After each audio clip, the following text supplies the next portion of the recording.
Hello student, welcome in Arya academy. आज का हमारा टॉपिक है basic concepts in geometry. Basic concept in geometry में अभी तक हमने 1.1 पूरा देख लिया है। आज हम स्टार्ट करेंगे प्रैक्टिस इन 1.2।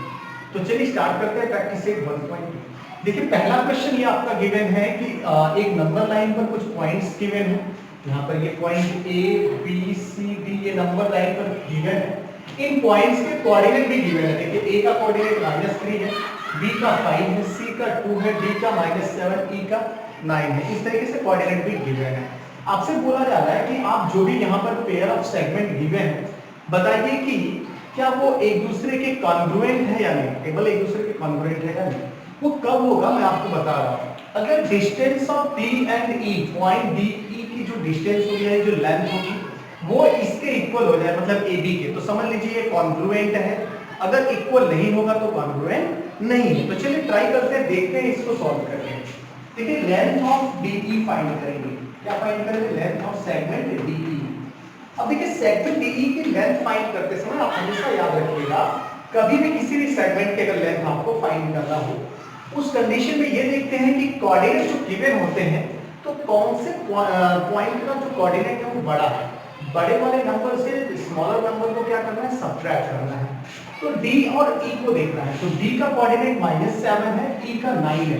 तो आप समझ सकते हैं कि e का जो कोऑर्डिनेट है वो बड़ी नंबर है। तो क्या बोलेंगे कि 9 माइनस सब्ट्रैक्ट करेंगे d के कोऑर्डिनेट। तो d का कोऑर्डिनेट कितना था? -7। आप समझ सकते हैं कि माइनस इंटू माइनस प्लस हो जाता है कि +7 हो गया। 9 + 7 कितना हो गया? 16। इसी तरीके से अब आपको फाइंड करना है सेगमेंट AB की डिस्टेंस। तो क्या बोलेंगे? Length of segment AB।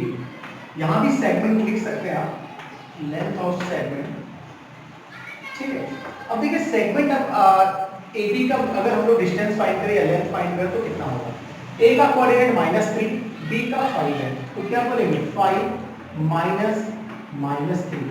जो नंबर बड़ी होगी उसमें से छोटे नंबर को सब्ट्रैक्ट करना है। 5 बड़ी नंबर थी, सब्ट्रैक्ट कर देंगे -3 को, तो -3 को सब्ट्रैक्ट कर देंगे। अब देखिए 5 माइनस का मल्टीप्लाई माइनस में हो जाएगा तो ये प्लस बन जाएगा। 5 + 3 कितना होगा? 8। अब जरा ये देखिए क्या दोनों जो सेगमेंट थे दोनों की लेंथ सेम आई है? बिल्कुल नहीं आई है। उसकी 16 है, इसकी 8 है। जब इक्वल नहीं आया तो यानी कि दोनों सेगमेंट एक दूसरे के कॉन्ग्रुएंट नहीं है। तो क्या लिखेंगे? Since length of segment DE does not equal to, किसके इक्वल नहीं है? length of segment AB, length of segment AB। तो उसके आगे कैसे लिखते हैं? therefore, क्या लिखते हैं?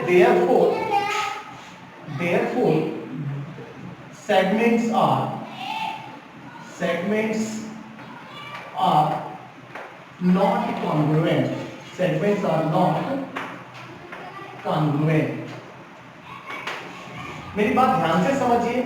सबसे पहले हमें क्या करना पड़ता है कि दोनों सेगमेंट की लेंथ फाइंड करनी होती है। आप लेंथ फाइंड करने के बाद आपको ये देखना है कि दोनों एक दूसरे के इक्वल है या नहीं है। अगर इक्वल होंगे तो वो क्या है? एक दूसरे के कॉन्ग्रुएंट है। इक्वल नहीं है तो कॉन्ग्रुएंट नहीं है। तो ये इक्वल नहीं था इसलिए कॉन्ग्रुएंट नहीं है।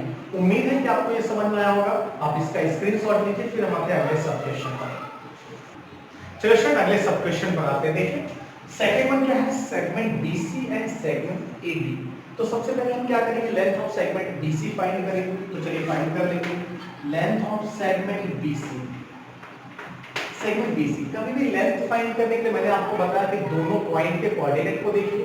जो बड़ा कोऑर्डिनेट होगा उससे छोटे कोऑर्डिनेट को माइनस कर देना है, यानी जो बड़ी नंबर होगी उससे छोटे नंबर को सब्ट्रैक्ट करना है। B एंड C, यहाँ पे देखिए B 5 है और C कितना है? 2 है। तो डेफिनेटली 5 बड़ा होता है 2 से, तो 5 - 2 कर लीजिए। ये कितना आ गया? 3 आ गया। अब हम क्या करेंगे? लेंथ फाइंड करेंगे AB का। बोलेंगे length of segment AB, length of segment AB। अब A और B का कोऑर्डिनेट देखिए। A का -3 है और B का -7 है। तो डेफिनेटली -3 - 7 से बड़ी नंबर होती है। तो हम क्या बोलेंगे? -3 से सब्ट्रैक्ट कर दो -7 में। अब ध्यान से देखिएगा, ये -3 ये माइनस माइनस प्लस हो जाएगा, +7। और आपको पता है 7 - 3 कितना होता है? 4 होता है। अब आप ध्यान से देखिए ये दोनों एक दूसरे के इक्वल है क्या? बिल्कुल नहीं है। इक्वल नहीं है तो ये दोनों कॉन्ग्रुएंट नहीं है, तो क्या लिखेंगे? Since length of segment BC does not equal to length of segment AB, ये दोनों एक दूसरे के इक्वल नहीं है, therefore they are not congruent, therefore they are not congruent, ये एक दूसरे के congruent नहीं है। ठीक है, चलिए अब आते हैं आपके अगले सब क्वेश्चन पर, जो कि इस पहले क्वेश्चन का आखिरी सब क्वेश्चन है। Segment BE and segment AB, इन दोनों को बताना है। तो चलिए सबसे पहले BE की लेंथ फाइंड करेंगे, लेंथ ऑफ सेगमेंट BE। चलिए ध्यान से देखिए, B का कोऑर्डिनेट 5 है, E का कोऑर्डिनेट 9 है, तो डेफिनेटली 9 बड़ी नंबर है, तो क्या बोल देंगे 9 माइनस 5, और 9 माइनस 5 कितना होता है? 4 होता है। अब नेक्स्ट वन क्या देखेंगे? Length of segment AB। ध्यान से देखिए, A का कोऑर्डिनेट -3 है और B का -7 है। आपको पता है -3 बड़ी नंबर है, तो इसमें से सबट्रैक्ट करके छोटी नंबर हो, ये कितना मिल जाएगा आपको? -3, माइनस इंटू माइनस प्लस 7, और 7 माइनस 3 कितना होता है? 4 होता है। अब आप देखिए ये दोनों एक दूसरे के इक्वल है, तो क्या लिखेंगे आप? Since length of segment BE is equal to the length of segment AB, ये दोनों इक्वल है, therefore क्या? they are congruent, ये एक दूसरे के क्या है? congruent है। तो उम्मीद करता हूं कि ये आपको समझ में आया होगा। आप इसका स्क्रीनशॉट लीजिए, फिर हम आते हैं क्वेश्चन नंबर 2। चलिए क्वेश्चन नंबर 2 पर आते हैं। देखिए क्वेश्चन नंबर 2 क्या है? Point M is the mid point of segment AB। क्या बता रहा है कि पॉइंट M जो है वो AB का मिड पॉइंट है। उसके बाद बोला है if AB is equal to 8 then find the length of AM। तो चलिए मिड पॉइंट के बारे में मैं थोड़ा सा आपको बता देता हूं। तो चलिए मान लीजिए यहाँ पर पॉइंट A है और यहाँ पर पॉइंट B है। इसी क्वेश्चन को समझिएगा, ठीक है? इसी अच्छे से समझ लीजिए कि मिड पॉइंट क्या होता है। अब इसमें बताया था कि पॉइंट M जो है इसका मिड पॉइंट है। अच्छा, मिड पॉइंट का मतलब ये होता है कि ये जो पॉइंट है इस लाइन को इक्वल 2 पार्ट में डिवाइड कर देगा, यही होता है मिड पॉइंट। इक्वल 2 पार्ट में मतलब ये पार्ट और ये पार्ट दोनों क्या होंगे? इक्वल होंगे। अब सपोज कर लो कि ये अगर टोटल 10 है तो डेफिनेटली ये 5 और 5 में कन्वर्ट होगा, 5 और 5 में डिवाइड होगा। लेकिन यहाँ पर 10 नहीं था, बल्कि AB इज इक्वल टू 8 था। AB इज इक्वल टू कितना है यहाँ पर? 8 है।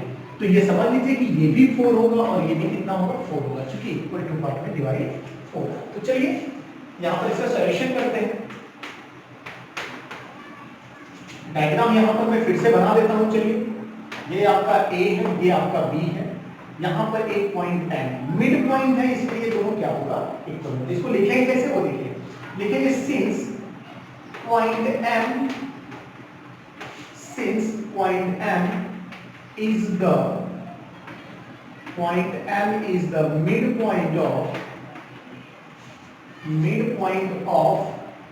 midpoint of segment AB, therefore क्या? AM और BM दोनों क्या होंगे? एक दूसरे के इक्वल। क्या लिखेंगे? therefore AM is equal to MB, और ये दोनों किसके इक्वल होंगे?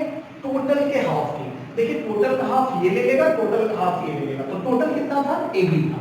तो AB का हाफ मतलब क्या? AB/2।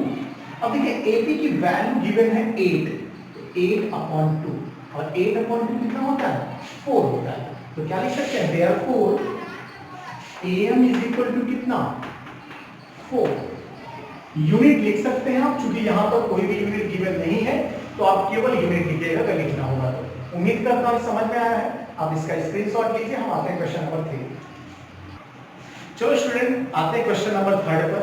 क्वेश्चन नंबर 3 क्या है? Point P is the mid point of segment CD। जैसा पिछला प्रीवियस क्वेश्चन हमारा था क्वेश्चन नंबर 2, सेम ये भी है। सबसे पहले क्या करेंगे? पॉइंट CD ड्रॉ कर लेंगे। तो चलिए पॉइंट CD ड्रॉ करते हैं। ये आपका क्या है? पॉइंट नहीं, सॉरी, सेगमेंट CD हमने ड्रॉ कर लिया। इस पर कोई पॉइंट P इस तरीके से है कि इसको क्या करता है? इक्वल टू पार्ट में डिवाइड कर देता है, इक्वल टू पार्ट में डिवाइड कर देता है।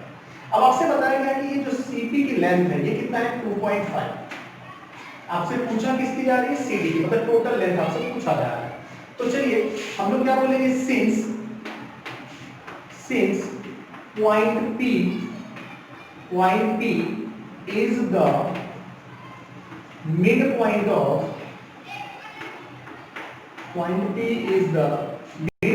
of किसका midpoint है, CD therefore CD का midpoint है तो इसलिए क्या हो जाएगा, CP is equal to PD, length of CP is equal to length of PD। अब एक बात बताइए, CP की लेंथ कितनी थी, 2.5 थी, तो PD की भी लेंथ कितनी हो जाएगी, 2.5, दोनों एक दूसरे के इक्वल है तो ये कितना हो जाएगा, 2.5।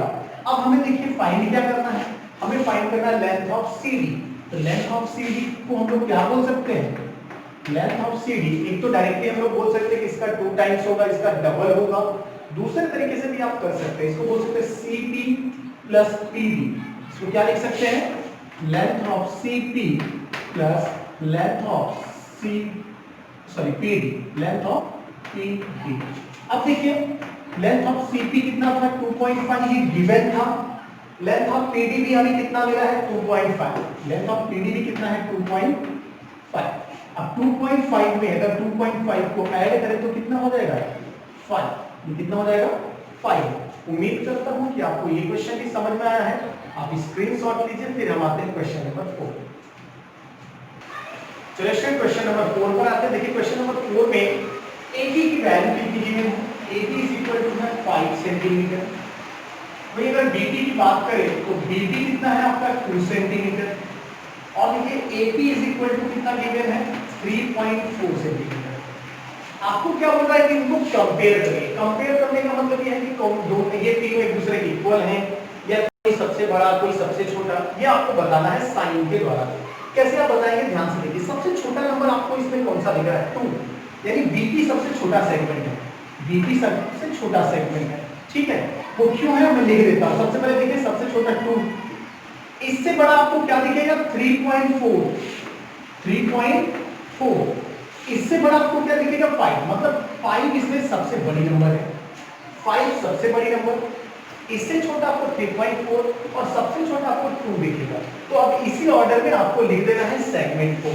तो देख लीजिए BP 2 सेंटीमीटर था तो BP लिख दिया, 3.4 कौन था, AP, तो अभी आप AP को लिख देंगे। AB सबसे बड़े है, यहां पर आप क्या लिख देंगे, AB, इस तरीके से लिखा जाएगा। उम्मीद करता हूं कि ये भी आपको समझ में आया होगा। इस पार्ट में हम इतना ही पढ़ेंगे, रिमेनिंग क्वेश्चन जो भी है क्वेश्चन नंबर 5 और क्वेश्चन नंबर 6 उसको हम पढ़ेंगे अगले पार्ट में। उम्मीद करता हूं कि आपको सभी क्वेश्चन समझ में आए होंगे। अगर क्वेश्चन समझ में आ रहा हो तो वीडियो को लाइक करें, कमेंट करें, अपने दोस्तों के साथ शेयर भी करिए, और हमारे चैनल को अभी तक आपने अगर सब्सक्राइब नहीं किया है तो हमारे चैनल को सब्सक्राइब कर लीजिए। जैसा कि अभी पिछले एक हफ्ते में हमने देखा एनालिटिक में कि अभी भी 61% कुल ऐसे व्यूअर्स हैं जो कि अभी तक चैनल को सब्सक्राइब नहीं किए। तो प्लीज आपको चैनल को सब्सक्राइब करिए, वो फ्री ऑफ कॉस्ट है, उसमें आपका 1 भी रुपए नहीं लगेगा, ठीक है। और जो लोग ऑलरेडी इस चैनल को सब्सक्राइब किए हैं उनको धन्यवाद। मिलते हैं अगले वीडियो, तब तक आप देखते रहिए।